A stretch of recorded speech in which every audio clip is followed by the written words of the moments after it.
Hey everyone, welcome back to another video. This is the Baskerville Boys. I'm Brady. This is Ethan. Say hi, Ethan. Hello. And this is Joseph. Say hi, Joseph. Hi. And we're the Baskerville Boys.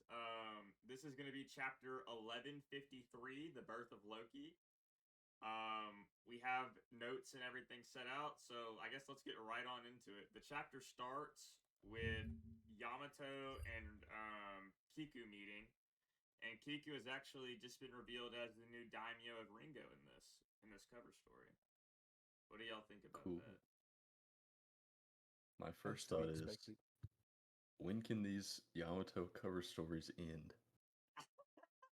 I I'm mean, tired in of all them. honesty, it feels like a lot has happened, like since we've gotten to Elbath with all these stories. Yeah, Like if you think about it, 100%. I mean, like she's this basically went through the entirety of Wano that's the whole as point. they've barely even like cracked the surface. Which I know that's the point with the time, Yeah, this is but it says it's the I think that's just 37th interesting. volume. It's the 37th one. Yes, there's a lot. Yeah, Crazy. I mean this started during Egghead. Egghead's already over, so it's like I mean, that's all you can really say. It's been going on for a while. No, it's I'm gonna have to reread it. Like there's a I'm gonna lot have to to go reread through. the cover story to understand what's happening because like reading it weekly, like I'm losing track of everything. Like the only thing like I can like remember is that like Ulti and Page One are now subservient to Yamato. That's like the most notable thing. And then I can't remember what I was gonna say. Oh well, I mean, let's just keep going then. Yeah. So the very first panel is Dory and Brogy. It's showing how Dory, Brogy, and Harold all hung out together as little kids. They look so cute. They really do. I think I think Dory is like I don't know. Brogy's the cutest one out of them. Look how chubby he is. Mm. He looks like a bowling pin. I He got the same outfit as Queen on, so he's Hmm. chilling. he does. Queen He relative? does. Queen Queen has ties to Elbath. Crazy, crazy. You got. I mean, you got it revealed that Loki is obviously. I mean, Harold is obviously an ancient bloodline as well. We already knew Wait, that. hold up. Do you see Harold's outfit as his Yeah, it looks like baby? Kaido's kind of. Yeah. Kaido's father. Dude, Confirmed. dude, shut up, It looks just like Kaido's scales. dude. I The wouldn't do outfit scaling, bro. I bro, wouldn't the do only that. thing that like made me think it was Kaido, like Kaido's outfit similarities, is like the big ass belt, like right there.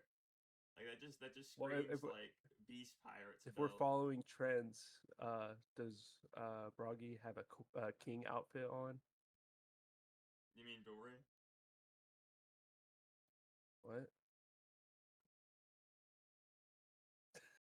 Or you were saying Dory's the one with the sword. yeah, you were saying Brogy has. We were saying Brogy was the one that has the queen outfit, so Dory would be the one Oh, with the king oh, outfit. my fault, my fault. Yeah, Yeah, yeah, that's yeah, what I meant. yeah, Sorry, I yeah. just woke up. That's right. Yeah, yeah. Speaking of just Just woke up, we are up at 8 a.m. in the morning because yeah. this guy Ethan here decided, yeah, let's do it in the morning and not at night. I just wanted to point that out. Screw you. There's a lot more We're to it. kind of You're the making ones me that said look that. like a bad man. Yeah, you're making me look like a bad guy. You Don't do also that. see Harold just flicking a booger and blowing things up, just like Mr. Five. So Mr. Five is automatically power scaled up. That's stocks of Mr. Five going up right there. I'd say that's going down. It's going way down. This dude, he's just like they're not even up. You're talking about like penny stocks at this point. They were at maybe like 5 cents. Now they're at like 3 after oh this. man, Stocks are not up, bro. it goes down. Oh, You get to we're see. introduced to a new kingdom. Yeah, This is yeah, a new place. We haven't been introduced to it. It's Kingdom of Heart. The bunt. yeah. I was actually looking to see what bunt maybe could have meant in here, and I found found something kind of interesting. Like bunt cake. It's not like that. So I compared the way that Harold talks about them to how, because Harold says it's a doll kingdom. So I looked up bunt dolls. Well, it turns out there's actually a pretty popular doll collecting place or doll collecting doll that's called a bunting doll. I don't know if that's the tie Oda was trying to make, but it's a decently popular doll that's called a bunting doll. So that's what I found out when I was Dang, trying to pretty. research why the Kingdom of Bunt, Another thing, why to be called that. if you go on the wiki, it also says that bunt means multicolored in German, which may be a possible reference to the circus as well.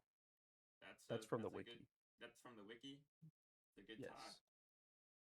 So we finally meet Ida here. Now, okay.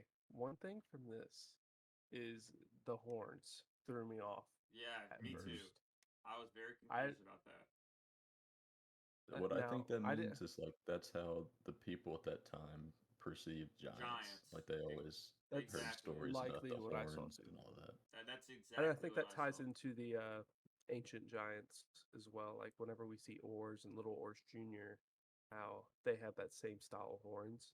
To And me, then it's more a lot like, of people drew from the Kaido stuff right. from this panel too with the horns, but I don't think it's related to Kaido at all. It's a nice tie, but I think like obviously that's the deeper message that you're talking about, but just the lighter message, just like it just makes Ida look more intimidating, which is like kind of like the whole point of all this. I mean, the whole point I is mean, a scare it could relate attraction. to Kaido. It's a if he it's a has Now, it's a scare ancient attraction. I giant mean, you blood. see people screaming and running, and then you see people hugging each other and laughing, like so that's the whole point. I thought that was interesting because before we even knew that it was an act, that the people in the middle hugging almost kind of gave it away. You know what I mean? Yeah, I think Where that was like the yeah, I think that was there on purpose. I think Oda did that on yeah, purpose. yeah, I'm Where, saying it's there on purpose, but I'm saying like it kind of almost like hints to it not being real because I noticed it before I even got to that point in the chapter. Hold on. I got to that point in the chapter and I was wondering why he was laughing. And obviously, like she was scared and like probably his daughter jumped into his arms, kind of thing. right? Which he's just laughing about that, but also it felt like it wasn't meant to be intimidating in a way. Exactly. Right. And then whenever you go down, like what, like 6, 7, 8 panels down, Ida reveals that it wasn't even a real. It was more of an act for So her name's the Ida. kingdom. I've been saying Ida this entire time. Her name's Ida. Got it. Well, I'll say Ida from now on. Well, I'm just saying it's Ida. Ida's It better. definitely has an official pronunciation somewhere. I don't know exactly what it is yet, but you know. Then you get to see giant-sized binoculars. So giants have binoculars that fit their eyes. Crazy, actually. It's Ida because the Romanized version has a long I, so it's Ida. You then see Elbaf's ship sailing away. You see the smoke coming off the island. And King it looks Harold like destroyed the island. yeah, you can tell this happened like really fast because Ida is still just like sitting there saying, "Who are you?" Like doesn't even know that like she got saved or anything. Like it happened so fast Mhm. that Ida had no idea what happened. It's like that's how quick that Harold like trashed this kingdom. Obviously One Harold thing we thought can he did. collectively agree Yeah. we love is the panel, like where Yeah, he gets we're slapped. about to get to I love that. Yeah, that panel is one of my favorite panels. Like that's probably like a top, and it's probably like a top 20 panel for me now. Like in the entire series, it's up. I love It's up that. there with the Summers #2 panel. Like I love that panel. Like the like you can feel the emotion coming off that panel. It's hilarious. I like that we're going back to the new goofy faces, like how during Wano we got the faces when they react to Luffy being in Wano and Right. getting arrested. Mhm. We got all those faces, and I like Like how it's coming Curse back now in Sneaky Elbaf Robin with one. the Yes, the cursed Nico Robin but I like how we're getting new goofy faces with this art style. I agree. It really gives that pre-time skip feeling again, and that's a complaint that a lot of people have. It's that old One Piece, it was serious and funny. It had a feel to it. Like, it didn't have just the feel of going around and beating the next person. You had the feel like adventure with it. The New Mm. World, the New World doesn't really have that same adventure feel as much. I mean, obviously the story is great. Obviously there is an adventure feel, but I feel like that comedy aspect that it was missing, like that New World was missing, really helps that adventure feeling. Because like when I was watching pre-time skip, bro, I don't know about you guys. When I was watching pre-time skip, though, I was way more invested than I was post-time skip. Like, I feel like I was more part of the journey pre-time skip than I did post-time skip, and that might be because pre-time skip arcs were shorter. But at the same time, I feel like that feel and that style really helps you believe that you're like a part of that journey. Whereas the New World, it's more serious and it doesn't really give off that exact same feel. If you get what I'm saying. I agree. Yeah, I was just thinking about that, how it just narratively speaking, like when you look at a lot of post time skip, a lot of the themes are more deeper and more kind of somber in a way. Yeah, which Whereas a is lot of your yeah, pre time skip stuff was more of the like save my friend kind of thing. yeah, Like exactly. we get all the emotional Mm. like Water 7, Arlong Park, Alabasta, like all of these arcs were mostly focused on saving my friends, that kind of thing. But once you get more into post time skip and Luffy's actually stronger, he's fighting on people that are more oppressive and more, I guess, just evil in a way. And we're Right. seeing these more darker themes show up as he gets strong, and I think that kind of why we lose that funny undertone in a way is because the issues of the world that he's able to fight are getting a lot more serious, a lot more fast. Exactly. It's more like, in pre-time skip, it's like literally like how Mihawk says, "Frog in the well." I mean, that's literally what it is. They don't know anything about the world, so they're not going to be worried about what's happening to the world. But now that they're so high up into the world right now, they're like Emperor crew. Come on now, uh, all the problems of the world are directly related to them and their actions. You know, so it's just more serious in general. So yeah. Well, Ida says that they need to turn around and apologize, and Harold still doesn't like this idea. So Ida does the Nami pose and beats Harold up.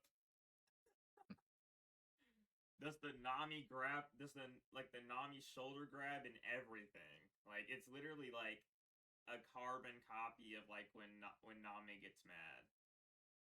That's literally what it is.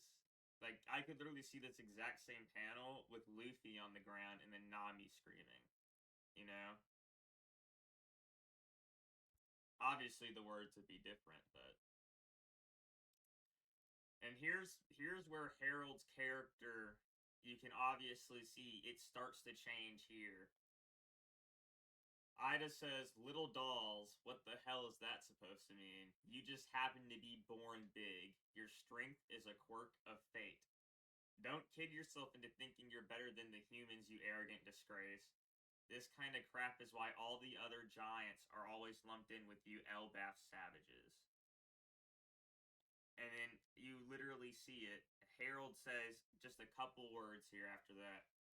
"I was just born big?" Question mark. That He cut. stuck with him. He it. Those were the words that stuck with him. You see on his face. You see how serious his face gets. He's thinking. Because when Ida's screaming at him, you can tell how scared and shocked he is. And then you literally go down to the next page. He's biting his lip, and you can tell he's angry because you can see the veins popping out. But you can also tell that those words had weight. and he comes to the realization that they need to help. They need to help make this right somewhat. So he tells the other giants to help rebuild. Still having that same sort of prejudice, he says, "Help them rebuild that miniature model city." They're not happy about it. They clearly aren't. No, they eventually do though. You see in the next panel, like they aren't happy that Harold's making them do work for this, but you see in the next panel that they're all happy once the city gets repaired. You see cultural exchange going on where, their construction techniques are completely different. The use of spices is something too. The humans even say, "We'll teach you for some stuff for when you get back to Elbath." So you can tell that it's a friendly exchange here. They're talking about the quality of the fabrics. They're saying how sophisticated humans are and how good they are with their hands. And you see Harold here swallow his pride as a king of another nation. Harold is the king of Elbath. Obviously, the giants, Elbath savages. This was 105 years ago, so they still had that prejudice of Elbath savages, right? But you can see Harold gets down on his hands and knees. So you can tell that he's genuinely sorry for his actions here.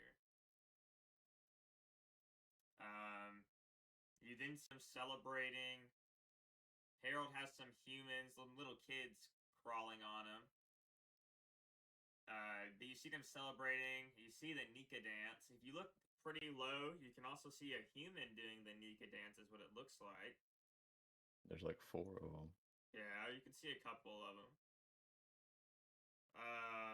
And then 1, 2, there's a 3, half moon 4. Yeah, half moon. up at the top. And here we get some interesting things. Obviously, you can tell that Ida goes with them because they're back on sea. Wait, hold up. You see on like the bottom right? Yeah. Of that panel, you see that dude's head? Bottom right of the panel, dude's head. The Nika dance one. Uh-huh. You see his like bloated head? Why is it so big? Yeah, look at his hair, I feel like. Probably hair. It's just not detailed. He's got a little cowboy hat. What is that? I think it's just a baseball cap. Alright. That was just like a huge head. Yeah, because that's no, I think that's definitely hair, bro. Yeah, if you look at Harold's buckle there, you can see like it. I mean, it really is just similar to how Kaido does how Kaido's Beast Pirates is. If you just look at that buckle right there. And he's drinking just like Kaido. Okay. If you go down to where Elbath is sailing away, you see Ida says that she was born on Samuwanai Island in the South Blue. And What's it mean, Brady? One important thing is that Saul is also from the South Blue. That's exactly what I was gonna say. Is that something noteworthy? Is that Saul is also from the South Blue? So whether this is an island that has giants on it, we don't know. But we do know that we have 2 giants that have been confirmed to be from the South Blue now. So I think there is some significance to that. I think there obviously you can't just have one giant from the South Blue. It's implied that there's probably more. But I think it's interesting that like he claimed he was from the South Blue, so it feels like there's like a group of giants that went away from Elbath. Yeah, 100%. But I'm not sure maybe, why. More peaceful ones that wanted to get away or something. Maybe. I'm sure it'll be revealed if maybe it's important, but if it's not important, it may just never during be the Void revealed. Century or something like that. Could be, yeah. But this next little bit is where I started getting a big theory with the blood-soaked serpent. I was about to say that part was very interesting to me, and I looked up a little bit about that too. But I'll let you talk, Ethan. Okay, so obviously, like I was looking into that because I thought that was a very interesting phrase they used. It's actually used during Little Garden at the very end, where Dory and Broggy also mention a blood-soaked serpent, and they said it's the one thing that can withstand their attacks. Hmm. Um, and the way I take it, well, obviously it's confirmed it's the red line, Yeah. Hmm. but uh, I thought it was interesting why Dory and Broggy would bring that up. But my first instinct was to go back to the Harley that we got at the very beginning of Elbath. And I've put a lot of the stuff we've already learned about throughout the story together with the Harley. And I think I've kind of got an idea of what the Harley's talking about to a degree. So, do you want me to go through and just read it line for line and then explain Yeah. what I got from each line? Hit it with this, or Yeah. hit it. I don't know. The Yeah, let it expression. loose, bro. Come on. I'm All dying right. of Let it fly. anticipation, bro. Okay, y'all can say y'all disagree or not, but All right. I'll start with the first world. Okay. So the first line is within the earth there was fire. I believe this is a reference to the mother flame as seen from the depiction from the mural that it's actually coming from the earth. Man succumbed to greed and touched the forbidden sun. I think this is just a second reference to the mother flame being used as energy. And this use of energy created disparity. Kind of like, you know, how wealth can, like, some people claim wealth can create evil with like wealth disparity. I believe it's kind of that same way with the mother flame, that it was used as an energy source, but Right. then people got greedy and they took it and used it to And then they blow create up kingdoms despair with and it. wealth. Yeah, they blow up kingdoms Yes. with it. So It says the enslaved prayed and the sun god appeared, which would be Nika in this case. Now this is the big part that really got me. The earth god raged, and with its serpent of hellfire shrouded the world in death and darkness. This is where this line, the blood-soaked serpent, came in handy. Now, I think the red line is more metaphorical when they use blood-soaked serpent. I see a lot of stuff online about, you know, how this could be Jormungandr and the Ragnarok and whatnot, but I really think this is more metaphorical than that, if right. that makes any sense. I agree. Now, the shroud of the world in death and darkness is obviously the metaphorical representation of the red line, where the earth god created this structure to separate the people of the world, further creating division among like each other, which is why the world was shrouded in death and darkness. And obviously, we have Mary Joie on top, which is more of a representation of all those ideas. Right. And I think another thing that's also important is that the Earth God is also represented, obviously represents Earth. And I think that the red line being made of like, you know, quote unquote Earth kind of blocks everyone from each other and kind of just supports this. You know what I mean? But Hmm. also, I think it's just juxtaposed by using the ideas of death and darkness with the red line, and then when it's destroyed, it creates life and light. So it would be like freedom with Luffy with the Sun God, and then all these end with "they will never meet again," which I think signifies like the quote unquote end of this like history or of this time. So like every time it says "they will never meet again," it signifies the end, as in like Nika's no longer present. There's no one there. The world just goes on as is. And then if you go to the second world, it says within the void there was breath. And I think this is like used two ways, where void is being used to represent the void century, but also Mhm. just as an absence of time prior to these events. Now, here's another important line. The forest god tamed demons and the sun spread fires of war. Now, that quote, the forest god tamed demons, I think directly correlates to Emu, as we've seen with Dami Reversi, where quite literally Emu can bring demons out and is like tame them, like the demons work for Emu. So I think Emu may be this forest god we've been searching for. And obviously, the sun spread fires of war would be like rebellion and disdain what the world created. And then this would be like a revolutionary of that time. And Joy Boy was obviously the reincarnation of Nika, who sought to shine light, spread joy to the world. Now, these next two lines kind of confused me at first when I read them, but those of the half moon dreamed, those of the moon dreamed. Now, I've been looking into the kanji of this when I was trying to figure everything out. I think I got a rough idea. All right. Now, one thing from the wiki is it says in the second world, it's not clear whether those of the half moon or moon refer to a single person or a group. Is it just the word Hito can mean either? Can mean either depending on the context.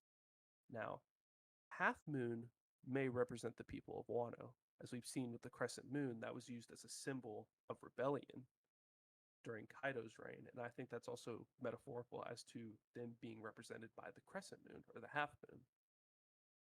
And then those of the moon dreamed, we've seen they're called the Birkin Kingdom, I believe, on the moon. The people on the moon Right. also had access to what seemed to be the Mother Flame, and they have an extensive history of like being outside of the Void Century, if you know what I mean. So another thing that I think kind of just supports kind of those is, Enel had the flying ship, which was very interesting for his time because he used his devil fruit power to power it, which I think is kind of just a callback to that advanced technology. But for the half moon, one thing I thought was important is it said about 800 years ago, the Kazuki family invented a special kind of indestructible cubical monolith, the poneglyph. The kingdom, likely aware of its imminent defeat and aware of its enemies' plan to erase its existence from history, carved on the poneglyph messages of special significance and scattered them through special locations, thus entrusting them to future generations. I think this is just another kind of supporting thing that kind of ties them back as to being important during the Void Century. Because I think, there's not a huge reason if they were just hidden from society that they would want to make this history. Obviously, I think they were very big players in the Void Century, and that kind of just further supports it. Another thing is man killed the sun god and became, or man killed the sun and became god, and the sea god stormed. Now, just to clarify before I even start on this one, the sea god I have absolutely no clue about. I have a kind of an idea, but I think there's not enough in the story right now to really find the sea god, if that makes sense. Okay. You can't really point a finger on this one. But man killed the sun and became god refers to the world government becoming gods with all celestial dragons, holy knights. They're all religious titles by killing Joy Boy. The sea god Storm may explain what happened to Lily, potentially, as she may have became lost at sea, and that's why she never returned to Alabasta, which would kind of put the sea god against them, but I really don't understand that part again. But the reason I kind of made that connection is because I keep falling back on Oscar for this. He got lost at sea during Fishman Island, later returned to Mary Joie, where he had a change of heart, and then died due to his actions at the Reverie, which were seen as rebellions. So I feel like there's some kind of parallel to that. Like, what's dragons like? I feel like it possibly could be dragon if you're talking about like. It could be the parallel of dragon that they're talking about. Yeah, because to me that sounds like dragon, especially when you're talking about controlling just like the environment in general. Like, you already know that he's done that in Logtown, and I mean, that could be true. He was already. If you look at the I don't know if you guys have seen this, but there's a old folklore where there's four animals, and it's a monkey. I don't remember all of them. Whatever the admirals are, how like Kizaru's yellow monkey, bird, dog, blue and pheasant, dragon, and then dog, and then there's dragon. So obviously Dragon said he was part of the Marines for a bit, and he left, which could be seen as rebellion, and he's also the Revolutionary Army. So I feel like this could be a very good tie to dragon. So I think it could also be. I could have just may have been like misreading it. It could just be rebellion at the same time, where the sea god stormed. It could be man killed the sun and became god, and then there was rebellion. That's why the sea god stormed. So there could be that, like you said, that parallel to dragon being the sea god. And the only time I've ever seen dragon use his devil fruit, he made a storm. Yes. Yeah. So that could be that too. And another thing I've been finding is that a lot of the interpretations are very loose onto their meaning, if that makes sense. Like, it's obviously meant to be poetic and vague, right. but a lot of the interpretations I've seen are very loose, and like a lot of people aren't really sure the like verbatim meaning of it, which is why there's a lot of speculation and why I'm kind of have so many reasons that it could be what. Oh yeah, sorry. Yeah, another thing about the sea god is it could be a parallel to the man marked by flames, who was told by Lafitte to create whirlpools and sink ships. But it doesn't make sense for Emu to be this, because people speculate due to the whirlpools it almost took out Luffy. Umibozu could have been that. But I think that, again, it's the forest god. And also another thing is Emu's seen in the Forbidden Garden or whatever it's called. Do you know what I'm talking about? Yeah. The Hidden Garden, whatever it's in Marriage Wall. Butterflies. Yep, with the Yes, butterflies and everything. it could be something like that too, maybe. Okay, anyway, it says they'll never meet again, signifies the end of that world or that little part of history. In the third world, within the chaos, there was emptiness. The inconvenient remnants recall the promised day and hear the voice of the half moon. Now, the voice of the half moon could maybe be the voice of all things, because the yeah, it just could be the voice of all things. And another thing is that the kanji for half moon is different. So in the first one, the kanji meant, let me see what it was. Yeah, the second world term, Tengetsu, is more a standard term for the real world semicircular moon. So it's more of like a literal half moon. But in the third world, it's Parawarezuki. I don't know if I said that right, but it's a more obscure, metaphorical, poetic term that more so refers to part of the moon being hidden. And this is also the name of a chapter from Skypiea, chapter 292. And in that chapter, this is the one where Nolan returns to the kingdom, and he tells everybody that Shandora is a city of gold, and they go there, and it's not there anymore. That's a great chapter. So, let's see, what did I likely do that? I said it may be a subtle tie back to how the world had become separated over time, and that one day they'll unite again. And obviously, you know how Nolan and Calgara, they said that they had always hoped that one day they would reunite again. I think that's kind of just a parallel that we see, which I don't know if that it's just so happens to be the kanji was the same or what, but I think that's interesting that both of those happened at the same time. The inconvenient remnants obviously probably refers to the D clan or the ancestors who survived from that time in history, the direct descendants and whatnot. So like Kazuki clan, D clan, Nefertari, everything like that. Now, the sun god dances and laughs, guiding the world to its end. This is obviously the return of Nika or Joy Boy. Luffy will lead everyone through the final war, which is represented in the end of this world, creating a new world, or the fourth world, I called it, which is just this new term of history. And it said the sun returns and brings a new morning, and they will surely meet again, which it's bound to happen by prophecy and fate, but also there won't be no true end to this history, if that makes sense. Mm-hmm. That's what I got. That was pretty good. I had yeah, I mean, I have no complaints about that. That sounds very, very good. And obviously it's still somewhat vague because I think there's a lot that has to be revealed for it to really make a lot of sense. But those are just like some of the tiebacks I found throughout the story that really do click when you read the Harley like that. Great. You did great. Well, I just wasted all my notes on that. That's basically all I took notes on. I didn't take any more. Well, now that we're done with that, I guess we'll move on back to the chapter. You see that I feel like anything we talk about in this chapter is just not going to be near as good as what he just said. So I mean, oh well, but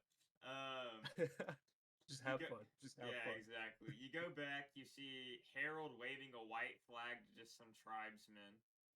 Obviously, the old him would have just blown them away with the booger or something.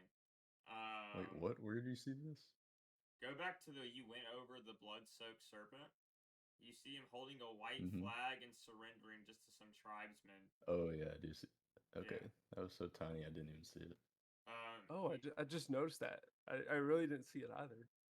Oh well, there you go, guys. Everybody missed it. Yeah, there you go, guys. These look like a Kainu's people, or like that island. Oh It's yeah. crazy. You're just saying because it. Oh no. Okay, I know what you're talking about. Then you're talking about like right? with the child or whatever. The tattoos, the yeah, trees. you're talking about the tattoos and the Yeah. Maybe. He's saying, I "Come wouldn't to see Elbaf. why. We're not as savage as you think."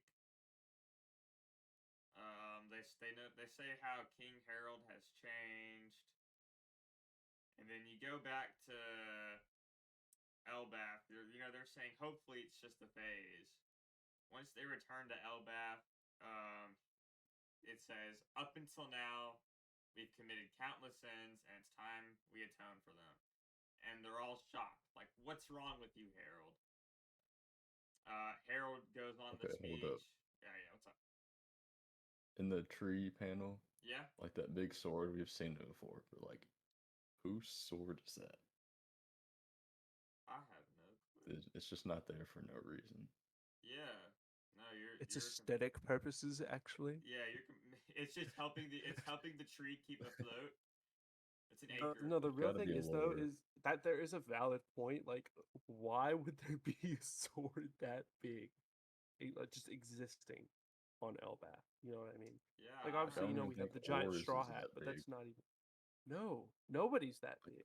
Yeah, I don't think anybody. There's literally could use nothing that big. Okay, hear me out. San Juan Wolf goes Zunisha. Is bro. Zunisha that big?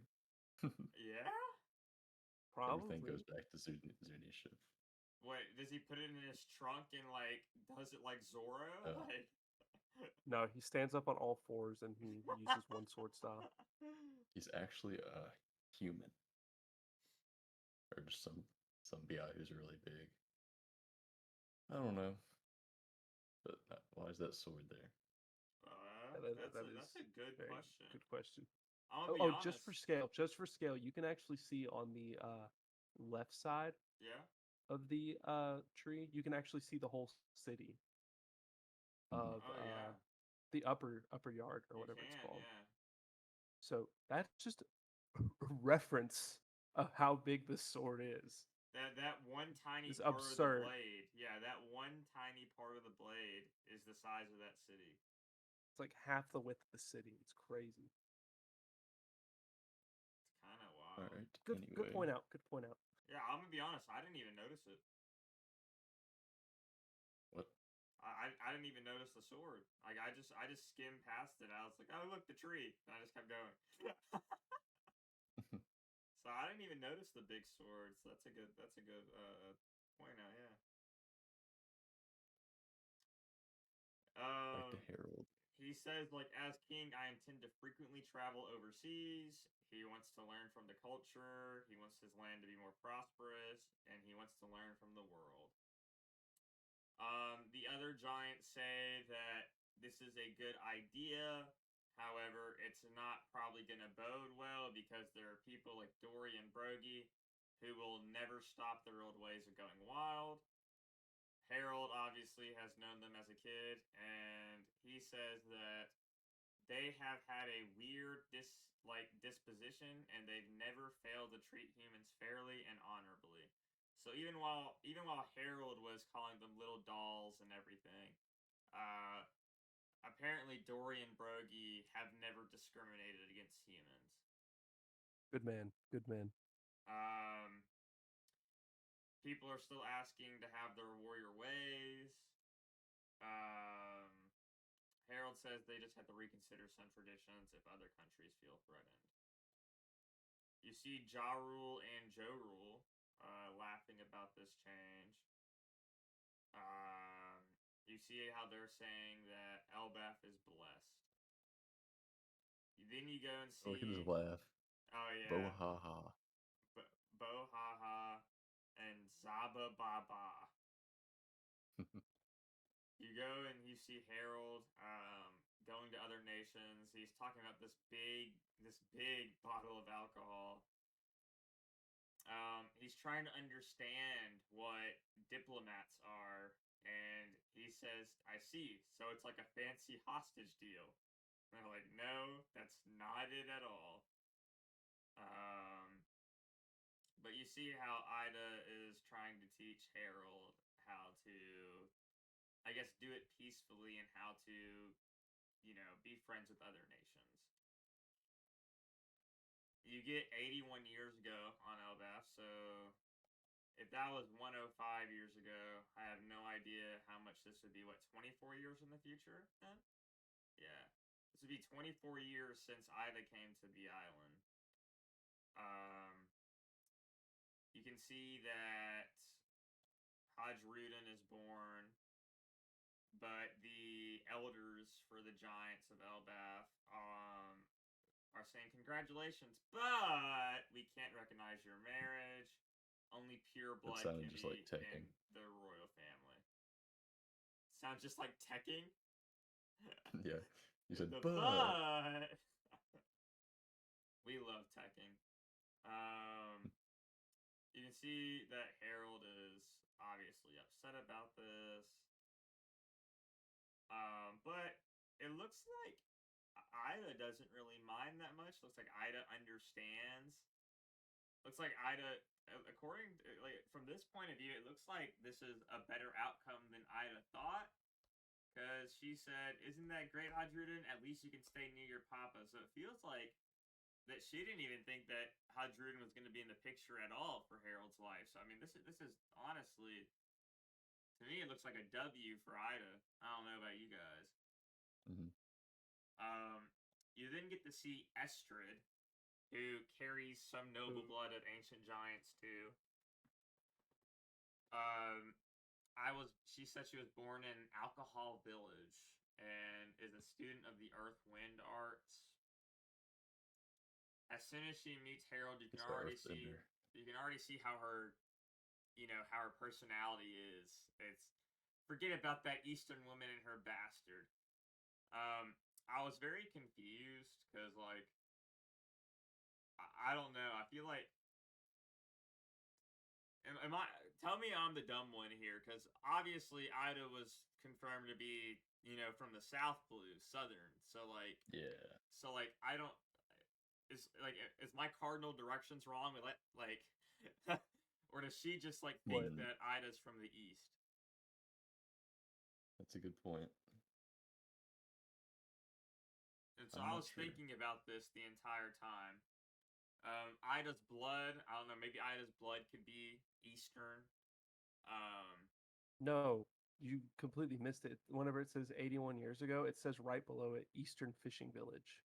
Oh, does it actually? That's like the location they're at, yes. Oh, see, that makes so much more sense. So she's from the South Blue, but She lives in the Eastern Fishing Village. Yes. There we go. Okay. See, I was so cut that lost. out. Cut it out. I was so lost. It's not making the final cut. But I also did look up a couple things. Because I was very confused about the energy stuff. So I looked up what she was talking Fate and prophecy. about. I was looking at what she was talking about with all the energies. It's just bullshit. It's actually, from what I was looking at it, a lot of it's common, like, just, like, we believe in, like, we don't believe in this, obviously, because it's dumb, but, like, we know people who believe in astrology. I mean, it's like that. Yeah, it's the same idea. Yeah, it's superstition. The lethal 5-star configuration of a mirror is placed in the north or east direction. It's considered, like, optimal for attracting positive energy, wealth, and health. The north direction is associated with financial growth and prosperity. you can tell that the way that Estrid has everything lined up, it has nothing to do with the East. So she's purposely like getting rid of everything that seems to be Eastern in the household. And I think that's also a representation of her, Ida just being from the East and Exactly. jealousy. She's just being Mhm. jealous and trying to get rid of anything about Ida. I mean that's it. Yes. This was pretty funny when I looked it up. Ashra, the horse of good fortune. As we know, Loki killed this horse. Well, Loki claimed, like, it was claimed that Loki killed this horse. We don't actually know if Loki killed it or not. But the rumor goes around is that Loki killed the royal steed. So Loki, it's said that Loki killed this horse. But his name is Ashra, the horse of good fortune. So I was wondering, huh? I'm gonna look that up. I'm gonna see what that ties to. And it's obvious that it ties to this. The term Ashra, the house of good fortune, refers to a shop located in China Pavilion at Epcot in Disney World. This isn't the first time that Oda has tied Disney World to One Piece, but I just thought that was funny that he tied the store. I mean, it's obvious that he, like, Ashra, the house of good fortune, Ashra, the horse of I good think you're. I fortune. think. I It's think you're obvious. not looking at it right. I'm thinking like an Ashura Doji tieback. Wano Dog, callback. The dog. goat.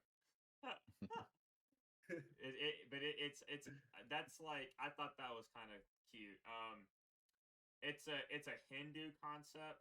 It's the Hindu goddess of wealth and good fortune. So um, you can tell that she's just a very superstitious type. Um, they ask why it has 8 legs. If you go back into Norse mythology, that would be Sleipnir, which is technically the son of Loki in Norse mythology. I don't know if you guys know how Sleipnir was born. It's Odin's steed. Obviously, I don't want to know. I've heard it was really bad. it's Is okay. it YouTube friendly? I will make it YouTube friendly. So All right, let's see. Loki is a shapeshifter. Yep. So there was a legendary stallion. I don't know how to pronounce this guy's name. I do love mythology, and I've watched and read many series based off of mythology.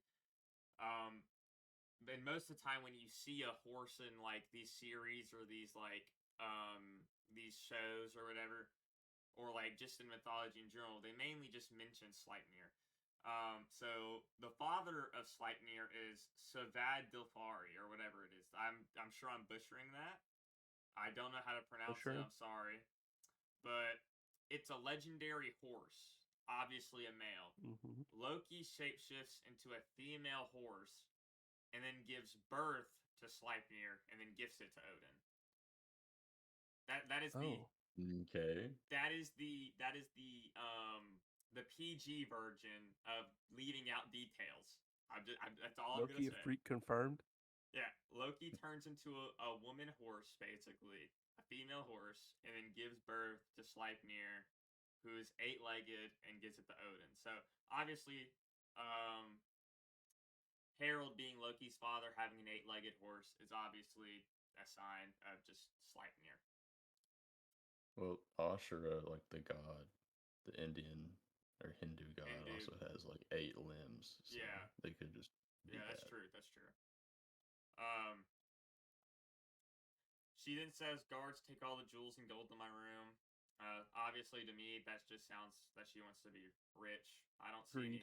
I don't see any tie to the energies there. Then she says it should be focused on the energies of earth and wind, and I looked that up. Um, I couldn't find anything directly relating to earth and wind. I found a lot of stuff directly relating to earth and water. However, I did find out that earth and wind energies are normally not in the east. They are energies that are normally in the north. So that is what I got from that. And then she says that there's gonna get only meals on silver platters, and I also like when that guy just says, "Isn't that just indulgence?" I looked up like what kind of symbolism that can mean. I didn't really find anything.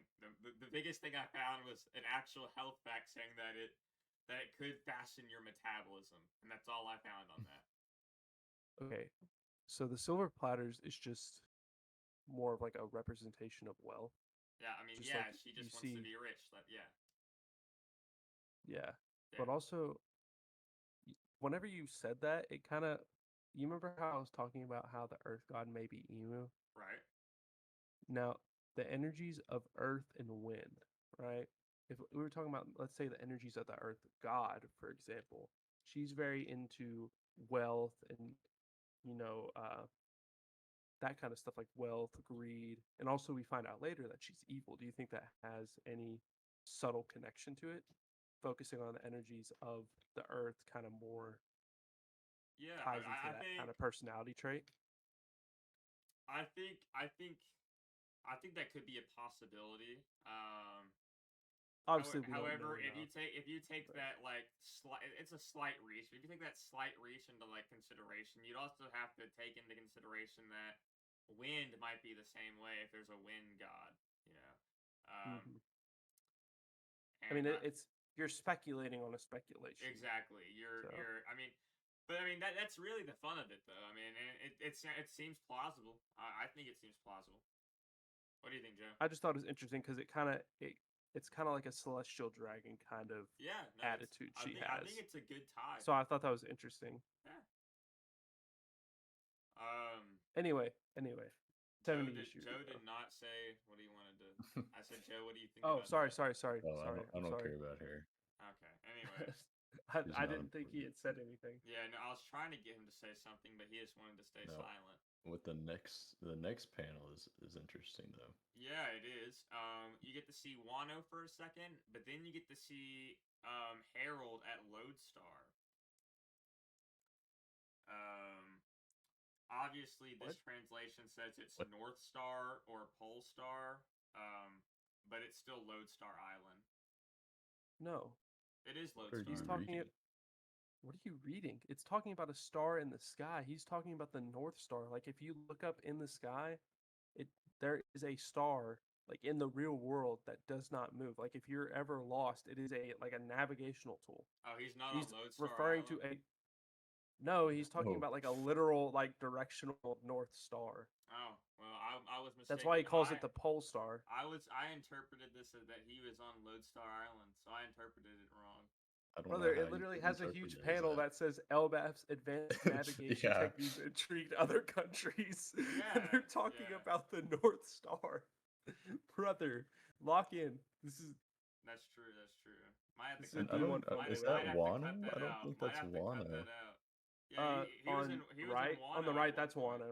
Yeah, he is in Really? Wano. You can Oh, see the because Because they're breeze. water. that's the outside of Yeah, no, the you can see the pillars breeze. You as can see well. the breeze on the top of the panel. He's still in Wano. So no, yeah, I was just Like like only way off. only Wano has that like water style. Yeah, no, he's obviously in Wano from the water style, and if you look at, I mean, obviously he's still in Wano in the other panel because you can see the same air. I just completely like, I just looked at it once. I didn't really look at it too hard apparently. Oh Bubbled well, so hard Okay, right and I there. just noticed he's on his ship, but he's holding another ship. that's kind of That's fire. so meta. Yeah. He's holding whatever country ship What that do y'all is. think the North Star points to? I'm gonna keep silent about what I was gonna say. I'm not gonna say what I was gonna say anymore. I think it's just a star in the sky It points to a that they can direction. use for directions. They can use it for navigating when they don't have log poses or anything. Okay, sounds good to me. He goes back to the home country. You see that he says he's met fishmen, mermaids. He says he's met Neptune, who just got born. Yeah, he witnessed the birth of Neptune, which I thought was very cool. Um, and yeah, he saw how happy the sea creatures were after seeing the birth of Neptune, which is everyone's like, "Wow, that's so cool." 63 years ago, it says, "Congratulations, my queen. It's a healthy baby boy." And you see Estrid is happy about it at first. His name is Loki. I spoke to the king about it. Let me get a good look at my son's face. And then, yeah, you see his eyes there. dog's barking. Okay, anyways, you see his eyes there. I was trying to think of something that those eyes looked like, kind of like snake eyes. That's what I was thinking. Yeah, it's kind of like snake eyes. I was also looking at it maybe being wolf eyes at one point, because sometimes they have that weird I think tint in you're kind them. of just treading into the just animal eyes. Exactly, and that's what I was gonna bring out later. I think it's pretty obvious, like, what Loki's devil fruit is. Alright, like, it's really obvious that he has the Fenrir fruit, that he's Fenrir. Like, he's tied to a tree just like Fenrir was. He's blinded just like Fenrir was because, yeah, tied to a tree, blinded, wants to cause chaos, is misunderstood. I mean, you can go through all of it. Like, if you sat through and read about Fenrir's story and you compare it to Loki here, it's basically 1-to-1. Like, it's super close. It's really obvious that Loki is Fenrir. And I just wanted to get that out there. That animal eyes, that look that he gives, to me, just, like, screams even more that, like, yeah, he's obviously an animal. You know what I'm saying? Like, he obviously has that devil fruit.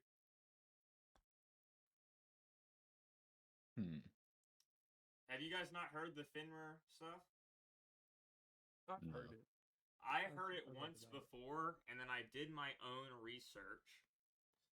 And I wrote a little bit about here. So I'll read that for you, Joseph. I heard about you. it just randomly, but I never looked into it. And so I looked into it myself for this chapter. And I came to the conclusion that I just don't see how it could be any other devil fruit but Fenrir. So in my notes right here, Fenrir is indirectly linked to the sun through his offspring, which that's not that great, right?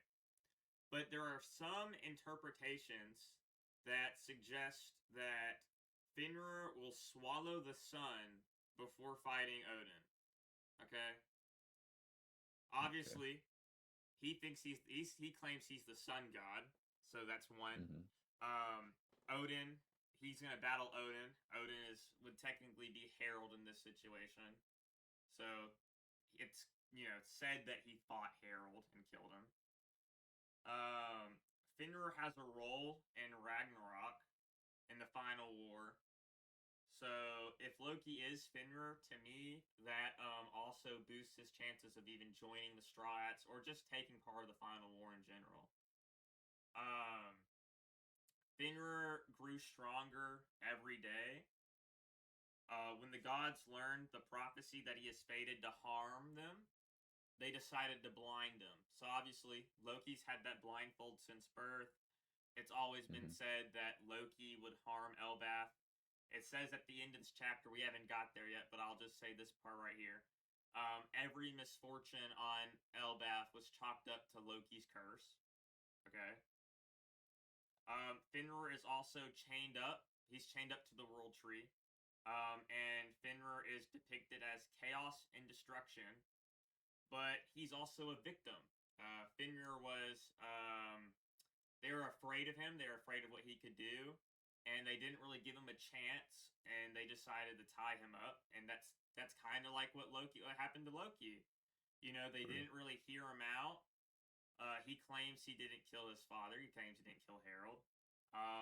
But they chained him up anyway in fear of what he could do. Well, we know he didn't kill him. What? I said, yeah, we know he didn't. He didn't Yeah, kill him. exactly. But like I said, he's also, depicted as chaos and destruction, and that's literally what Loki said he was going to do when he gets free, is that he's just going to destroy everything, So, Brady, you sold me. How'd I sell you? I'm a Fenrir. Oh, yeah? Okay. He said that his existence was cursed by the citizens. That is literally Finrar's existence was cursed by the citizens due to a prophecy that Loki's father would be killed by his own son. This calamity started to fall upon the nation as the royal steed died, and the hero Jarul was murdered by Charlotte Linlin on the same year of Loki's birth. So it says, this is from the wiki. It says his existence was cursed by the citizens due to the prophecy that Loki would kill Harald, where Finrar was also prophesied to hurt Odin. And the calamity would fall upon the nation when they said that Loki killed the steed, and then Jarul, which was the other one, was murdered by Charlotte Linlin the same year that Loki was born. So they chalk that up to the curse of Loki being born as well, that Loki being born was a curse for Elbath, and because of the curse, Big Mom happened to be on the island at the same time and killed Elder Jarul. That's what they chalk that up to.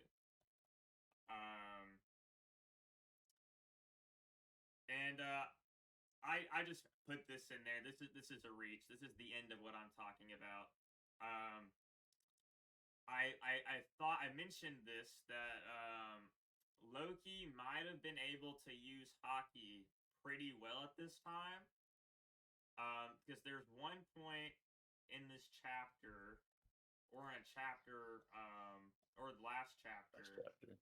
They tie mantra into it, and obviously mantra means hockey, but they tie the actual god mantra into the chapter, and mantra means hockey in the One Piece term. So there's a pretty good chance that Loki was pretty well endowed with hockey at this point. But to me, well endowed. To me,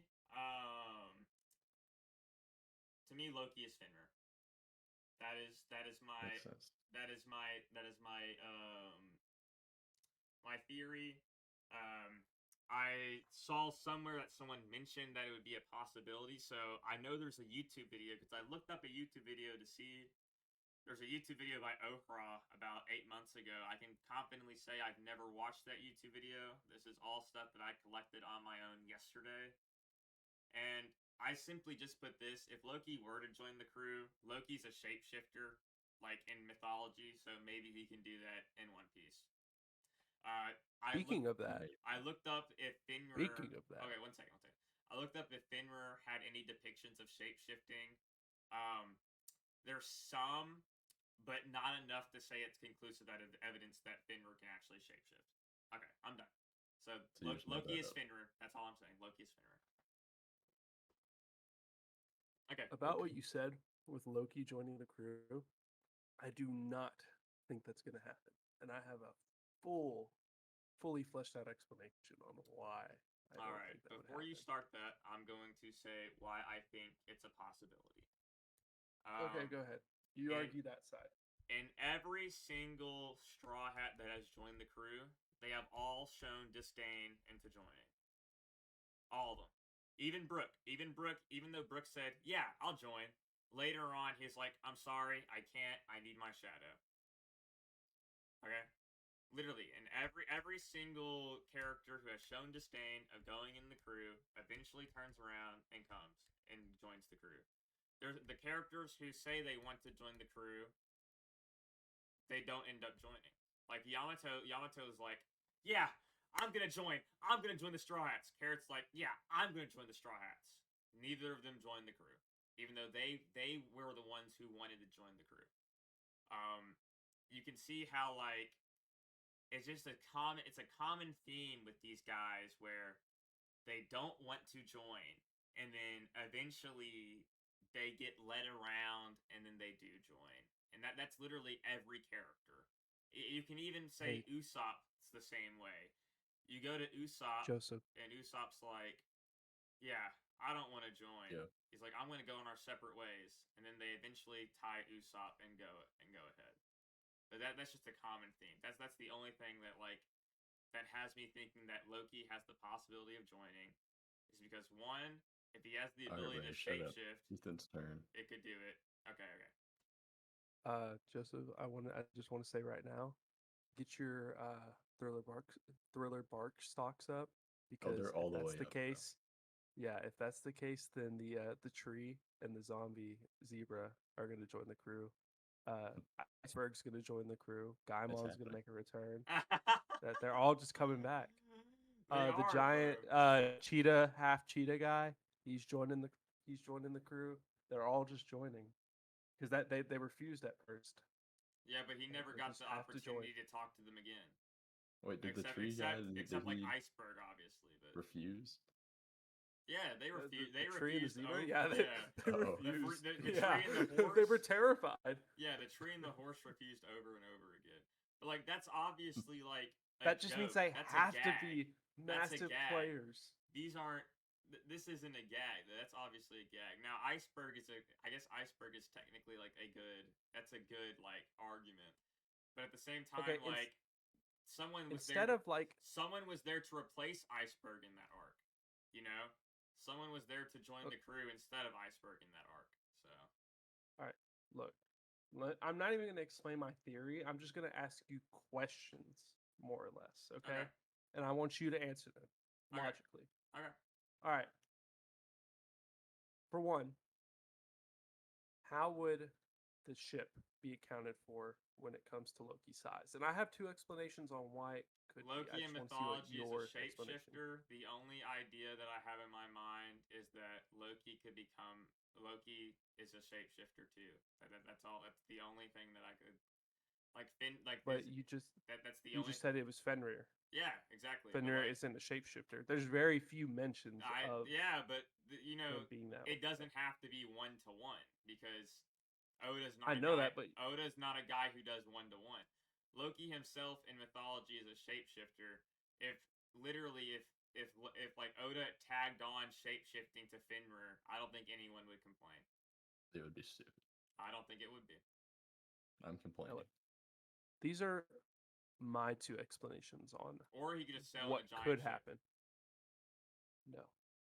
All right, look. Two major possibilities right now. One would be obviously they're on Elbath. The Atom Tree's there. Frankie could redo some of the ship. He already knows about the mural, so he wouldn't have to be there when it's explained. And this would give him time to be away and work on the ship. But problem number one is Loki is like twice the length of the Sunny. So they would have to get an entirely new ship to even account for Loki. Now, like I'm saying, the more dude, plausible way. yeah. Hold on. I'm not done. Go. I'm sorry. Okay. Anyway, the more plausible answer would be that you remember Biblo the owl from the Owl Library, the chief librarian? Oh yeah. He had the Iku no Mi, which is the grow fruit, which was a paramecia double fruit that allows for objects to be gigantified, or just we assume it's one direction, but gigantified if it enters its territory, which could mean that the ship could grow in size to accommodate them, or Loki could shrink, which that is very, very unlikely to me. But the Thousand Sunny could like grow, and then Frankie could just obviously change some of the stuff on the ship to account for that. Okay. Wait, does it only turn big when he's near it? Yeah, I thought it had to be. I don't need remember to if it's kidnap just near. Biglo? Yeah, I don't know if it's just near or I not. thought it had to be but- in his like little vicinity, his little library. But still, he's there and he can make it grow, just assuming that it stays grown. But right. outside of me, because I still don't think it's gonna happen. I think it's very unlikely. I'm just saying it has the possibility. I'm saying that possibility is definitely there with how the just with how it is in general. Like just with how the common trope goes along with how Oda writes.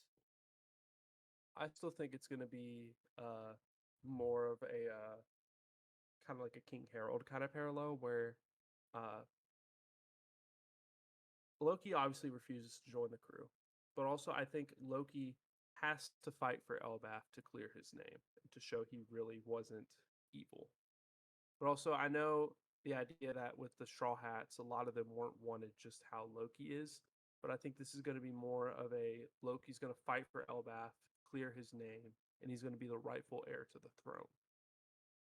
And I think he's going to stay as the leader of Elbath, which will also kind of help with that final war. With we already know Loki does not like holy knights and he hates celestial dragons and Right. whatnot. And I think with him being the ruler of Elbath, which would further put Elbath into Luffy's hands. So I think he really has to be the leader, not join. Because obviously you can say, "Oh, Hyruden could join," or I mean not Hyruden. Hyruden could be the leader and he Well, could they rule over wouldn't. Elbath. They It'd still wouldn't. be the same They result, wouldn't but he's accept him he's though. got his own pirate crew. Yeah, but they wouldn't accept him as the leader though, because like if they would have done that a long time ago. As soon as Harold like died, they would have put Hadruden in the seat.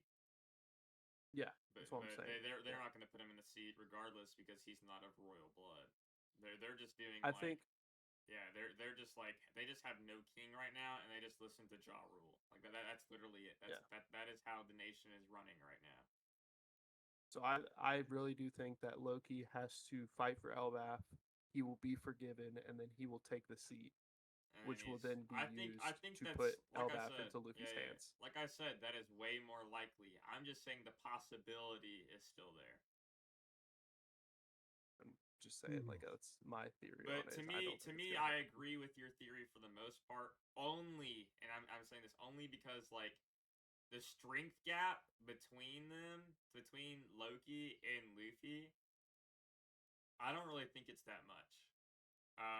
Well, we don't really I know think it's it. a lot closer than it should I- be. Like if we wanted him to join, like we're already having like the gags with Jinbei and Sanji, being the Right. 2 and 3, or I mean 3 and 4.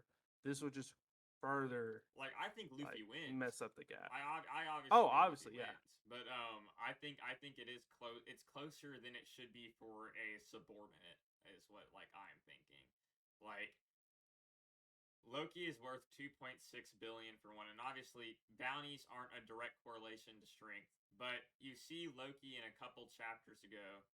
Um, Loki was hinted to have Conqueror's Hockey, and he states that he might be able. He knows how to like the trick to use it against the Holy Knights, while Gabon says that Zoro and Luffy are using it wastefully, and Zoro didn't even know he had it in the first place. So They're wasting their chakra. all right, dude. Ooh. Different anime. That's what they're doing, though. It's accurate. All right, where Just were letting it we on this ooze out. chapter? Oh yeah, we were him. We We were at were- him like yeah. Okay. Let's wrap this up. Right, yeah. Yeah, that's I know, right? Estrid screams, saying it's horrid, saying Loki looks horrid.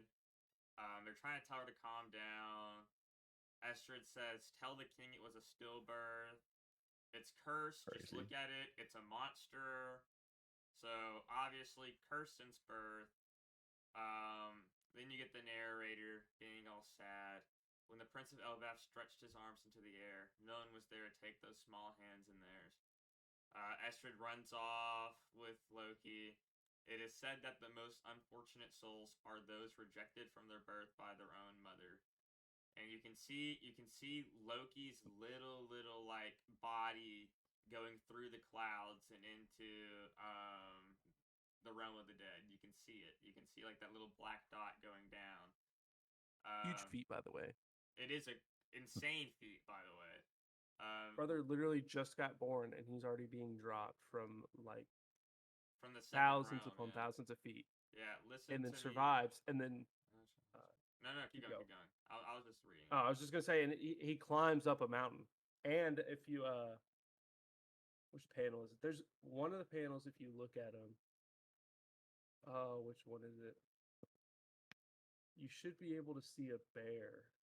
Yeah, it's Yeah, a bear. okay, yeah. It's a bear with bear. its head Yeah. chopped off. Yeah. Yeah, he already killed a bear. Yeah, he decapitates a bear in the realm of the dead as a little kid, as a baby, not a kid, a baby, newborn, What Infant. are those Newborn. X's? You They're said like what? covered up, What? like the X's in that panel. Oh, I see what You you're see them? talking about. I have no clue. It kind of. Yeah, I was wondering that. Yeah, I have Couldn't no make out idea what they what were. that is. I think it's the kanji you see to the side. If Oh you look yeah, on the that panel to the like right, like it like looks like the kanji, like the the same as the dun kanji. like the dun Yeah. kanji. Yeah, yeah. Hmm. Then you see that Estra is packing up and like is leaving. That's why even though Estra is the queen, there's no queen of the country right now because Estra has left the position since Loki's birth. Also, it says later that Estra falls ill in general, but And she dies. yeah. What a great way to write off a character. She became ill and died. No more explanation. Yeah, obviously you see this. Honestly, this is one of the sickest panels that I've seen in a while. It's Loki as a baby climbing up, like that. Like the detail on this panel is very good. You see his frozen tears. You see his frozen blood. You see the frostbite. You see the air coming out of his mouth being frozen. You see him shaking in the back. I mean, there's just a lot of detail on this one panel for an I see infant. 0 air coming out of his mouth. Look at the I left. do not see the air Look coming at the out. left. You see like Oh the little yeah, I breath. see. Yeah, the huffing. The Oh, huffing. okay. Yeah, okay. Obviously, yeah, the guard says it's coming from the realm of the dead. So the guard, everybody thinks it's a monster. Estrid's lying down, dispose of the child.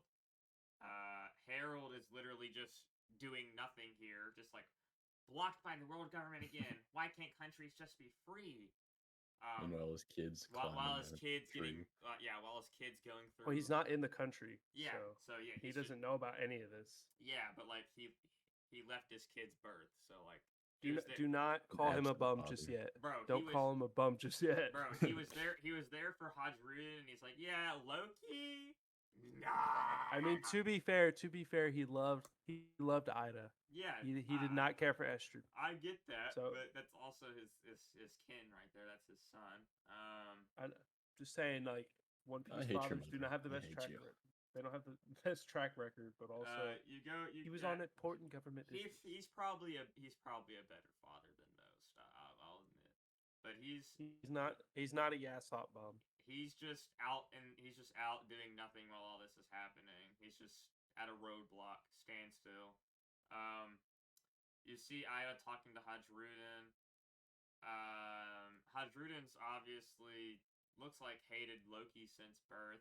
Hajrudin's probably like had disdain towards Loki forever. If you think about it, it's like, you know, from Hajrudin's perspective, he can't be Prince. His dad was taken away from him as much. You can't see his dad as much. He has to focus on the royal family more than him, and his dad also goes on trips a lot. So, like, from Hajrudin's perspective, it could probably look like that he cares more about Loki than him at some point. Then you see Loki as a little kid at the very end. It's like from then on, every misfortune that struck Elbath was chalked up to Loki's curse. And that's the end of the chapter with break next week. I also the TL notes. They did the same thing I did, because when I was talking about the wind, like I said, it was like earth, water, wind, water. I also got feng shui when I was looking up. Feng shui. All right, yeah, that's all I was gonna say. Wait, hold up. Samu One Eye can literally mean not chilly. Interesting. Awesome. All right. Well, is there anything else that you guys want to talk about? Don't believe so.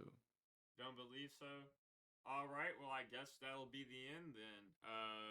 I guess we're signing off. The Baskerville Boys are signing off. All right, I'm Brady. This was Ethan. Hello. And that was Joseph. Bye. And we'll see you all next time. Thank you all for watching episode 1.